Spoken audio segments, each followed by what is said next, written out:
What's up, everybody? Welcome back to another episode of Rams Brothers. I'm your host, Dean, and I'm joined, as always, by my brother and the other fantastic host of this show, Nick. And Nick, what's the score of this game? 43-20 in favor of the Dallas Cowboys.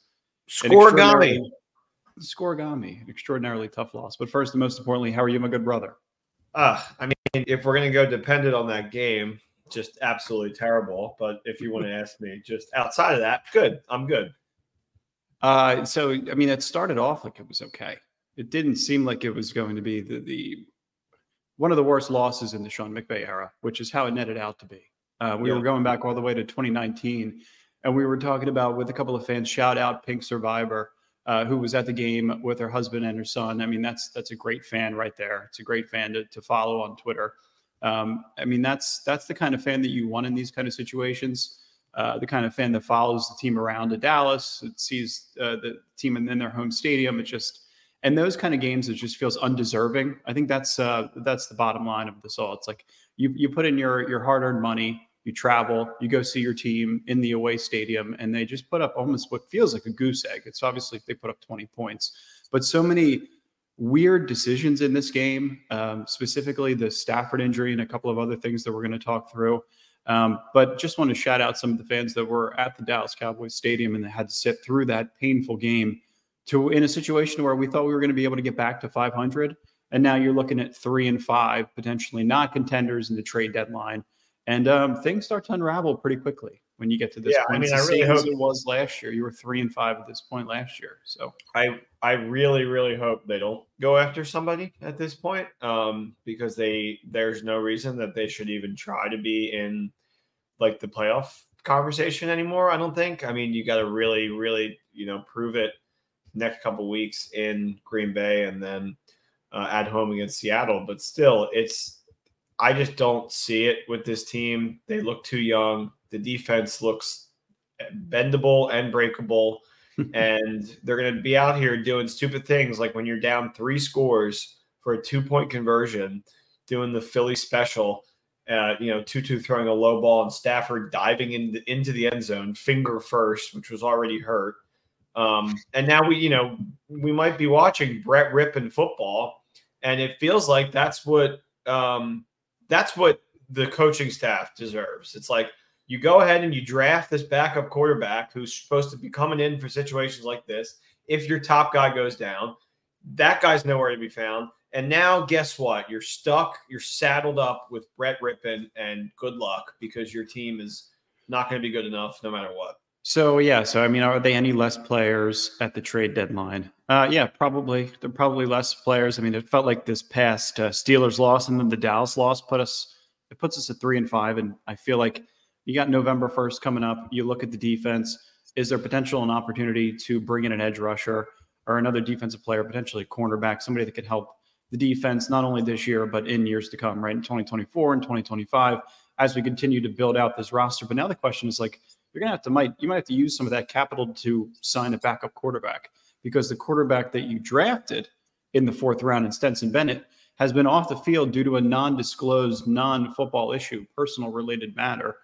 So they're hopeful that you could get him back into the building, into the facility this week, and then you won't have to reach out and sign another player. But then still, you got Brett Rippon and Stetson Bennett and Matthew Stafford, who we don't know the severity of the thumb issue yet, but it seems like another year of being ill-prepared to sign a backup quarterback. And it's, again, these situational play calls, you put your quarterback at harm's way. We're going to go through it all. But there's a lot of opportunities where you probably could be running the ball in situations where Matthew Stafford is dropping back, passing with his right tackle out this game in Rob Havenstein, getting blasted by Micah Parsons and DeMarcus Lawrence. So, yeah, I think they instead of being a potential contender at the trade deadline and being 5-3 and opportunities to beat the Pittsburgh Steelers and Dallas Cowboys, you're now 3-5, and you're probably more likely a contender to bring in a backup quarterback versus an edge rusher. It was a bad day for quarterbacks standing straight up. A lot of people got knocked out. Which is horrible to see. But yeah, it all could be avoided. Like it really, everything about it could have been avoided. And this goes into the final score too. Like, we're down right before Matthew throws the pick 6. It's like, why is he empty? We just got the ball. the running, like everything that we're seeing from Darrell Henderson looks good. And then it's like, pick six, like self-inflicted, just horrible, horrible football. And it feels like just the accumulation of like all the bad parts of these games came to fruition.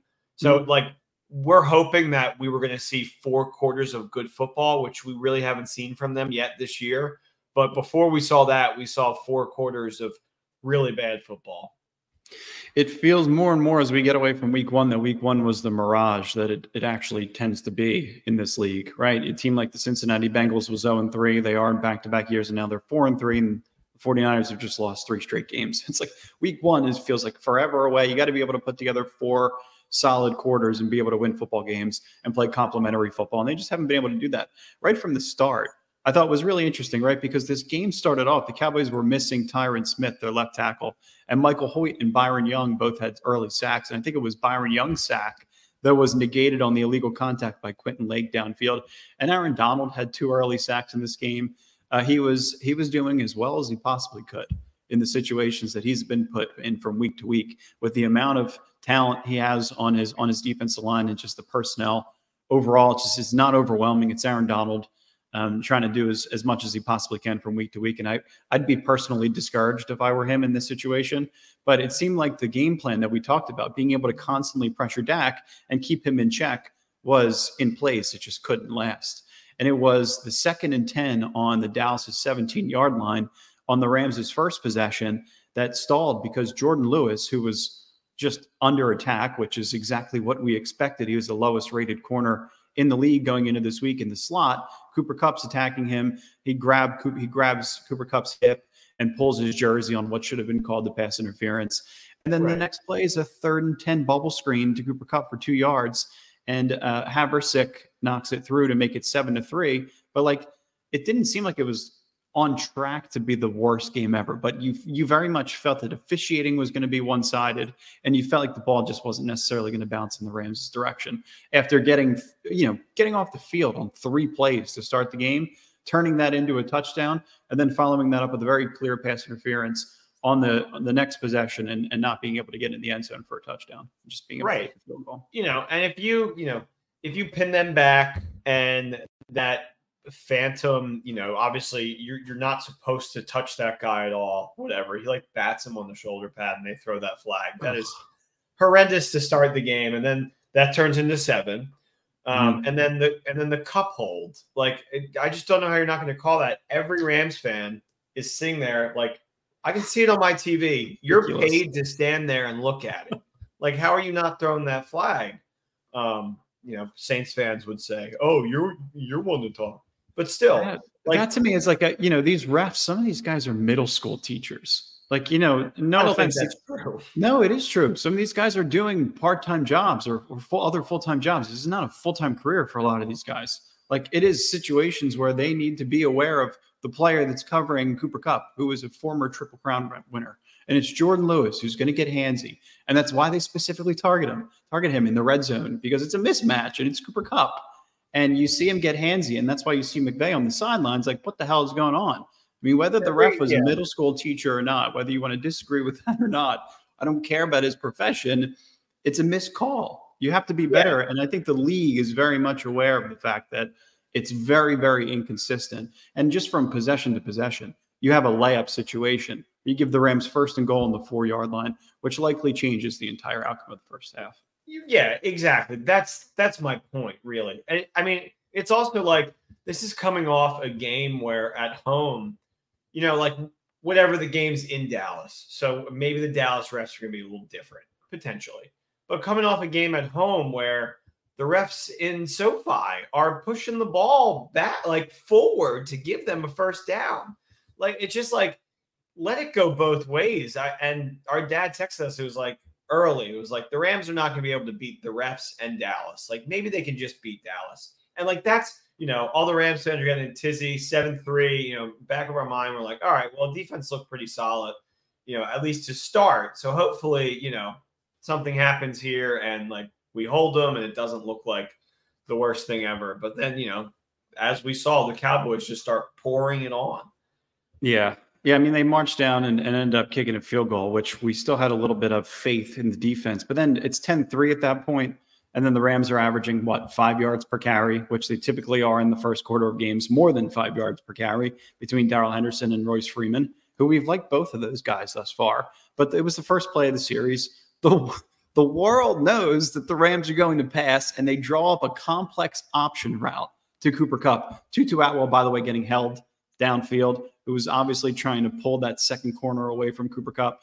But like this to me is, listen, we're talking about Deron Bland. We talked about him from week to week, and Cooper Kupp and all of these things that they put into their offense, whether it's too complex, whether it's an option route, whether it's whatever. It just seems like there's too many layers. And Cooper Kupp talked about this in his post-game press conference. It's overly complicated to the fact that there's layers to the offense. There's an option route for Cooper Kupp. He broke the wrong way, which led to the pick six. And then Brett Rippon comes into the game. And then you see a 4th and 2 later on in the game. He's 10 yards off of Cooper Kupp on a pass attempt. Like, that's all based on Cooper Kupp and a feel for the game and an option route. And that's what Matthew Stafford and Cooper Kupp have built so closely, 9 and dime, whatever you want to call them, over the past 3-4 years. And it goes away that quickly when 1 and 2 of them are not on the field. So that's my big concern. Is like, I mean, you just like because one more thing real quick. Saying Kupp had such a long time being absent. Yeah, there's that, and then they're still kind of like building back their relationship, but also like we talked about Matt Canada and the Pittsburgh Steelers, simplicity and just getting the ball in the hands of your playmakers sometimes works instead of a complex option route that's based on what the secondary is going to do. Right, and also it's like you're averaging 5 on the ground right now. And you're designing a play for what? 2 yards, 3 yards? Like, why are you, simplicity. Why are you making it more difficult for yourself? And then the one time they finally start to be creative, they use the Philly special from 2017 Super Bowl, which is like every team has now used that at least once now. It's like completely passe. They used it on a 2-point conversion attempt. Like, it's just, I said the keys to victory are going to be creativity. And I saw nothing. Like, I didn't see anything creative on offense. I was blown away by the boredom, by the horrible play calls by McVay. That's where, because that's kind of where it got scary. So even before the Stafford injury, it was the block punt. To me, like, it was the play calling that I felt like set up the block punt. And crazy or not, like, to say that, it's just because Sean McVay continues to get his offense backed up even further than they need to be because he's so consistent with his play calling in the pass game. The drive started off on the Rams' 25-yard line, down 7-3. Higbee, -3 yards on first down. 10-yard run by Royce Freeman on second down. Then McVay opts to pass on a 3rd and 3. Stafford gets sacked for a loss of 9 yards. And then there's Ethan Evans, who admittedly said he had a bad game, backed up on like his 4-yard line to punt.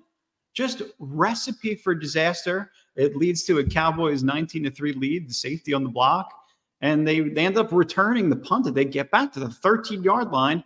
And then Brandon Cooks, CeeDee Lamb, 26-3 Cowboys. Like, that's how quickly they got away from us.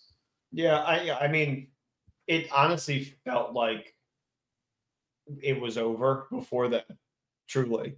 Like, just from like the feel of the game, that first drive, negating the 3-and-out from Dallas, and then the settling for a field goal with the Kupp hold, it just already felt like it was like, all right, Dallas is going to take control. And then it happened like, exactly. It happened like almost immediately. And you're like, okay, well, like, at least, I mean, personally, like, you can take yourself out of the like horrendous feeling that you'll have at the end of the game when it's over that fast.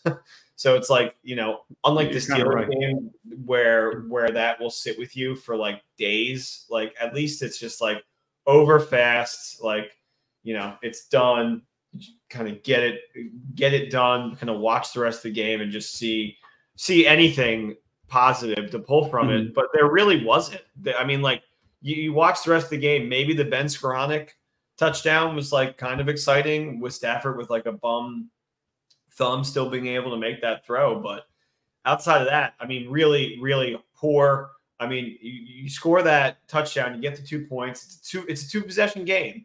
So you're like, all right, defense, if there's a moment for you to step up, it's right here. And then what happens? Like 6-minute drive from Dallas resulting in a touchdown. Like, yeah, the defense was particularly frustrating, right? Because like those two decent possessions that you were just talking about, like I mean, I was pretty impressed that they even showed any form of life. Like there was all of your creativity lived within those two possessions. It was a 12-play, 75-yard drive before the half that went to Benny Sco. But Benny Sco was only on the field because of a Puka Nacua injury. So it's probably just a mismatch in the defense. Benny Sco was able to trickle free for, slant for a touchdown. And then the other drive coming out of the half was capped off by Royce Freeman. But like, I mean, it's like the injury to Matthew Stafford, and you talked about just the decision to do the Philly special.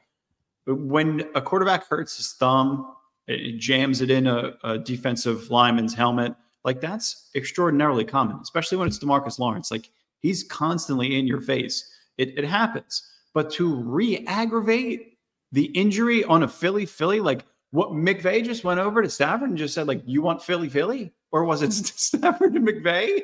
Like, what the hell happened in that situation? Was Stafford just like, yeah, my thumb feels great? Like, whatever, McVay, whatever play you got in your playbook that you think is going to work in this situation, I'm willing to call it. I don't care if they rip my head off. I'm in. Like, was that the gladiator mentality? Listen, I love Matthew Stafford. I think he does a lot of this team was down 30 points, and he was like, yeah, let's go. Let's roll out another series. I'll be all right. I could hardly hold my hand up. My elbows gushing blood.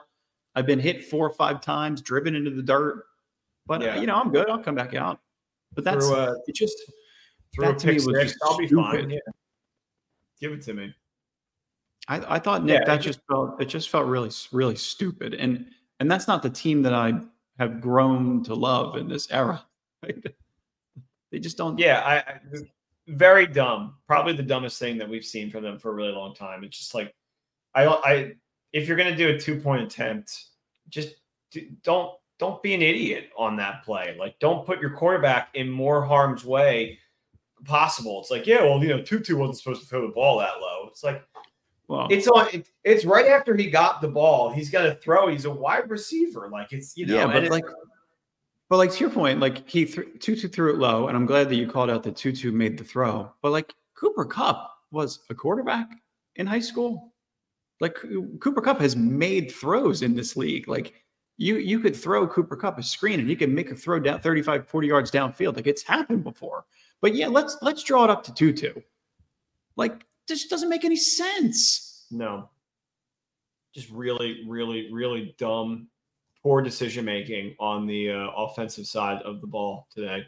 And like, here's the other thing. And even if you want to say like there is some positivity in that Ben Skoranek touchdown and whatnot, like the Cowboys are not playing the same defense that they would be. You know what I mean? Like the game is already over. They're up 3 possessions at that point. They're playing like a played back, like relaxed defense that can allow the Rams to chip away and take up time. So basically the defense that we run consistently under Raheem Morris. Yeah, exactly. Yeah. That's a good one. And my jokes are not good.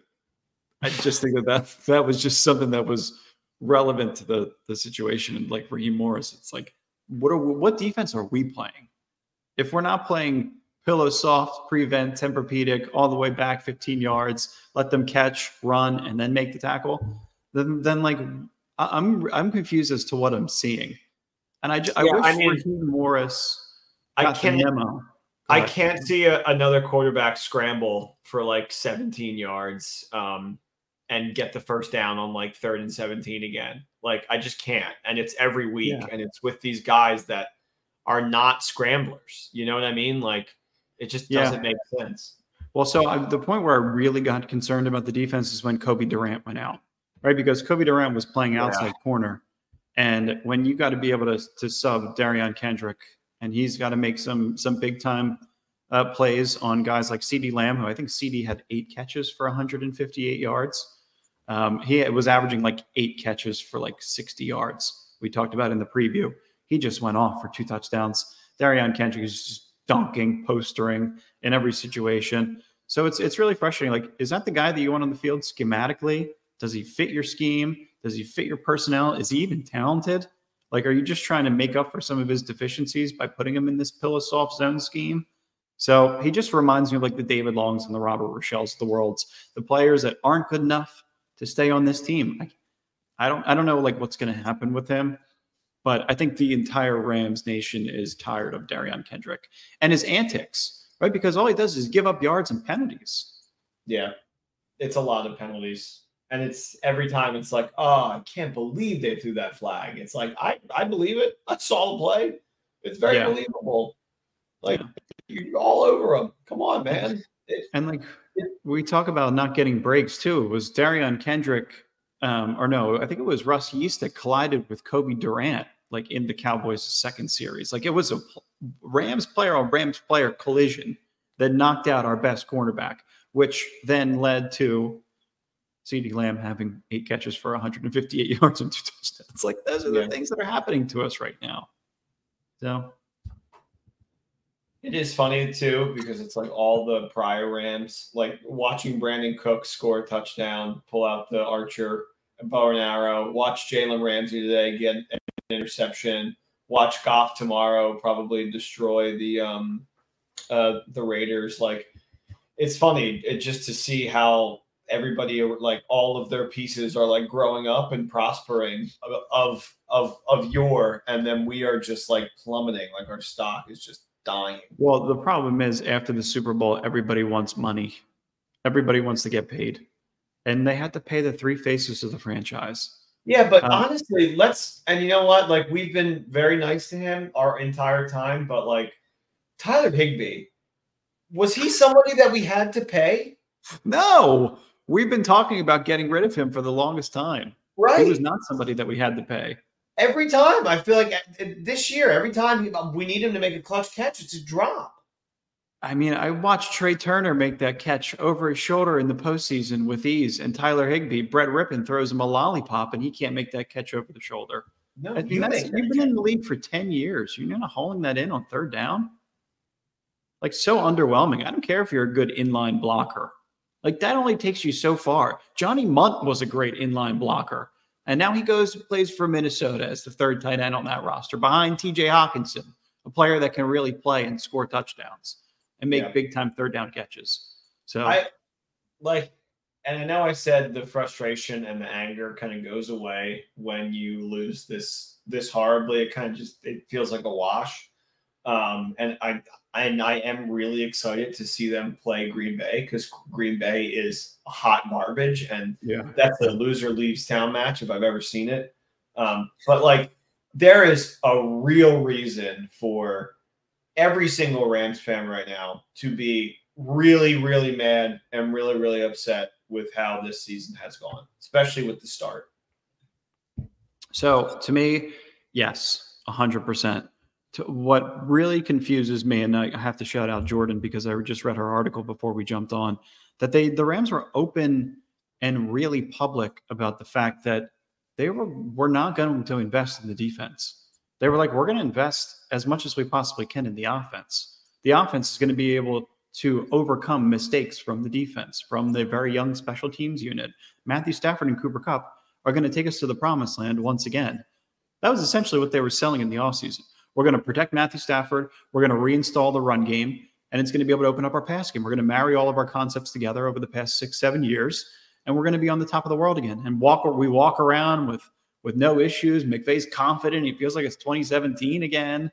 Like, that's not the case. No. So you have to remember on Kelly Stafford's podcast last year when she was watching the Super Bowl and Sean was like, "Oh, this is going to be us next year." You didn't have to bring it up. Not even close. Not even close, guys. I don't know if even going to make it into the playoffs. But whatever he said, it's not good. Well, he said Stafford had a look in his eye, right? That he was excited to come back. So every starting quarterback has that look in their eye. I'm going to hold out judgment to see how it goes over the next couple of years, and obviously the remainder of this season, because it's all a big question mark for right now. But like if they can successfully get back to another Super Bowl in the next couple of seasons, this Sean McVay era is a roaring success. No matter what. I mean, it's already a roaring after the fact, success. and it already Two is. Super Bowl appearances, one Yeah. win. Absolutely, it's a roaring success. But yeah, you know, but it could get dark quick, right? And you have to be able to execute on the right things, maybe even before the trade deadline. But then leading into the next season, making sure that you hit on all of the acquisitions that you make, all of the draft picks all over again. You got to treat it like it's 2022 again, right? Where you got to hit on 5-6 players. You know, you have to have Kobe Turner and Ethan Evans and Puka Nacua and Steve Avila and all of these other young rookies be able to blossom into supplemental players, if not a core contract. So I kind of hate it when I'm right in a way, because I knew wasting that pick on Stenson was going to really, really bite them in the ass. Like that high of a pick, this guy could have gone undrafted, and it has just tenfold. And now I tweeted out today, I was like, I'm so happy that we got a competent backup quarterback right now to come in and like at least, you know, look good and like show us that like there is a future. Like we used a draft pick for this. And obviously I was being sarcastic. But like, what is the point of that pick? Like you just threw it away. I don't know. See, like now Minnesota just lost Kirk Cousins, and now Jaron Hall from BYU, who we really loved, is going to step right in and replace him. No big deal. Nick Mullins is on IR, but Jaron Hall is going to step right in, probably play well.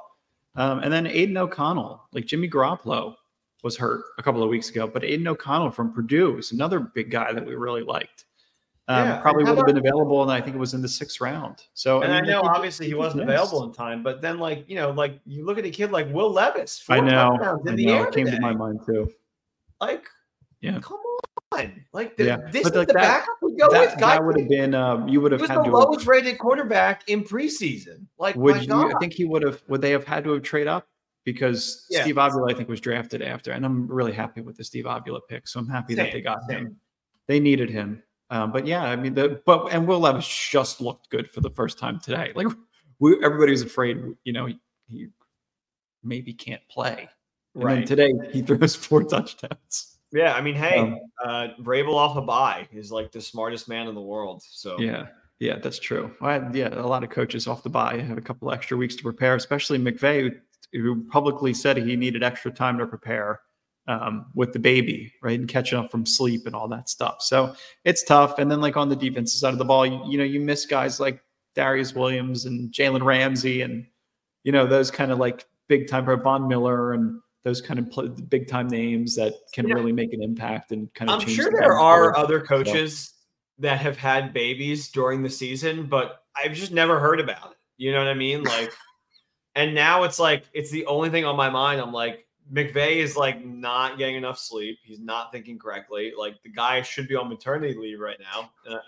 Man. Yes, I still think he should be. But like, you know, that's just not like that can't happen in the middle of the season. There's probably another coach right now that has had a child during a season that's like playing and is like, yeah, it's really hard. But, you know, like even revealing that information, I don't know. It's just another time, I guess. You could delegate a little bit, right? You should be able to delegate a little bit to Matt LaFleur or Mike LaFleur. I can never remember which one it is. One of the LaFleur brothers. Both of them seems like they suck, honestly. We might even have the better one. I mean, everybody who wanted to be smart and like take the Packers over the Vikings at home because the line was -1. Like, oh, you got to take the Packers. And I was just like, no, I've seen enough of Jordan Love, and this kid is just horrible. And I'm happy I just stick with my guns. Oh, next weekend will be a very interesting game. We'll see Jordan Love, Brett Rippon, Stenson Bennett, Matthew Stafford. The mystery remains. And Halloween is in between, so it's definitely spooky season. And then you combine all of that with Sean McVay's record in November, and just do yourself a favor and hide for the next month. I think if they lose and they're 3-6, I mean that's gonna be bleak. 4-5 going into the bye. We'll see what happens in the next week. We love you guys. Thank you so much for listening. Make sure that you guys ram it. We appreciate you always. Nick, any Like final and words? subscribe. Thanks for listening, everybody. I got nothing else. That's it.